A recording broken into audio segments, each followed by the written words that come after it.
영어는 교실에서 배울 수 없다. 노암 촘스키. 법칙을 배우고 단어를 암기하는 방식은 오히려 방해가 됩니다. 예를 한번 들어보죠. 여기서 ought to, 해야 한다를 배워요. She ought to apologize. 그녀는 사과해야 된다.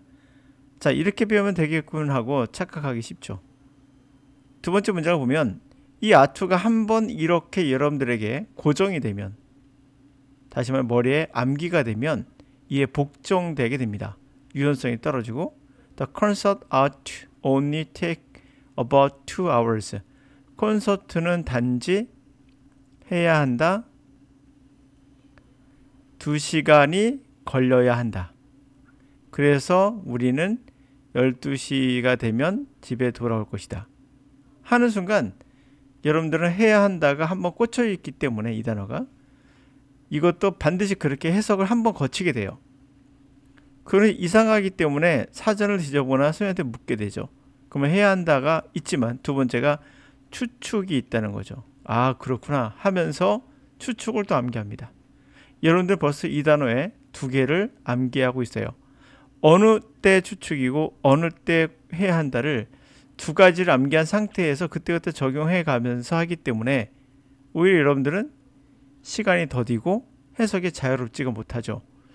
콘서트는 단지 2시간 정도 걸릴 거야. 그래서 우리는 집에 도착하면 12시쯤 될걸? 이런 말이 되겠죠. 사실 배운다, 암기한다는 것은 이것은 절대적인 힘을 가지며 정신적으로 복종하게 만듭니다. 이런 정신 상태나 태도로는 유연한, 때로는 규칙이 있는 듯 또는 없는 듯한 이 모호한 언어의 변화에 절대 맞지 않아요. 너무 외울 게 많다고 포기하고 생각하고 포기하게 되죠. 자, 그 정도 형태를 가르치는 영어 강의는 여러분의 타고난 능력인 유니버설 그래머, 범용적 그래머, 이건 우리가 가지고 태어나는 겁니다. 이 유니버설 그래머를 손산시켜서 영어를 배울 수 없는 정신적인 불구 상태로 만들 수가 있어요. 그러므로 영어 강의는 절대로 듣지 마셔야 됩니다. 영어는 스스로 할 때만 배울 수 있습니다. 자, 영어도 부익부 빈익빈이 있습니다. 부모의 경제가 뒷받침되는 아이들은 능력과 상관없이 유학, 어학연수, 외국인 과외교사 등등을 통해서 영어를 배웁니다. 영어 잘하는 능력을 돈으로 산 거죠.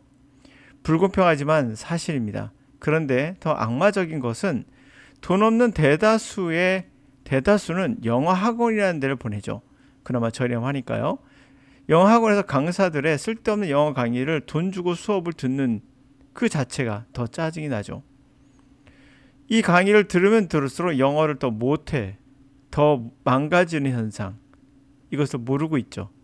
영어 능력은 우리말처럼 누구나 동일합니다. 신은 그렇게 타고난 능력을 주었어요. 다시 한번 말하지만 영어 강의 절대로 듣지 마라. 자, 밑에 내용은 보리스 존슨 컨서버티브스 플랜 to create a bigger, busier state. 정확한 곳은 이코노미스트인지 정확히 모르겠는데 여기에 나왔던 지문으로 알고 있습니다. 보리스 존슨의 보수당이에요. 보수당은 보다 크고 보다 분주한 국가를 만들 플랜을 하고 있다라는 거예요. 여러분이 생각하는 보수는 뭡니까? 우리가 생각하는 보수와 영국에서 생각하는 보수, 그리고 유럽에서 생각하는 보수는 많이 다른 것 같아요. 아무리 봐도 우리나라의 보수가 보수인가 헷갈립니다. 이 문장 읽어보면 In a democracy, 민주주의에서 보수는 뭐를 상징합니까? Conservatism relies on equality opportunity. 보수주의는 뭘 신뢰한다? 기회의 평등을 신뢰한다. 아, 이게 참 그렇죠? 기회의 평등하면 꼭 진보 같은데 이게 보수라고 합니다.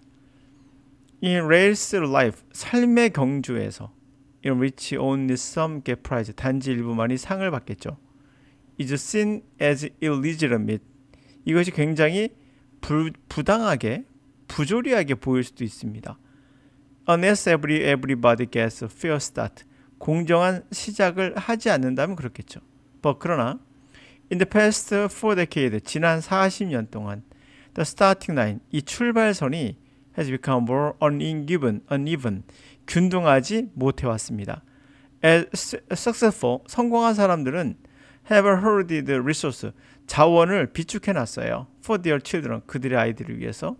그리고 wealth, 부는 more reasonably concentrate, 좀 더 지역적으로 집중되게 됐습니다.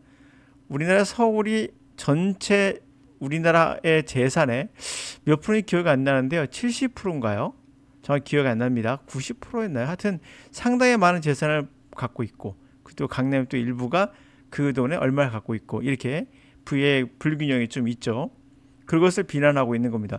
보수주의가 이 성공한 사람들의 부의 축적에 대해서 비난하고 있다는 게 참 특이했습니다. 우리하고 좀 차원이 다르죠? 자, 여기서 말했듯이 부는 결국 영어라는 것을 쉽게 배울 수 있도록 도와주는 윤활유 역할을 하고 있다는 걸 우리가 느낄 수가 있습니다. 우리나라에도. 그럼 여러분들은 어떻게 해야 될까요? 그렇다고 해서 우리가 무리해서 유학 갈 수는 없잖아요. 그러므로 제가 누차 말하지만 올바른 강의, 올바로 영어를 공부하세요. 영어는 절대 듣지 마시고요. 영어는 스스로 할 수 있을 때만 배울 수 있습니다. 이걸 꼭 기억해 두세요. 리딩과 리스닝만 해라. 그러므로 제 강의는 절대 영어 강의, 일반적 영어 강의하고는 다를 수밖에 없겠죠. 다르게 접근합니다.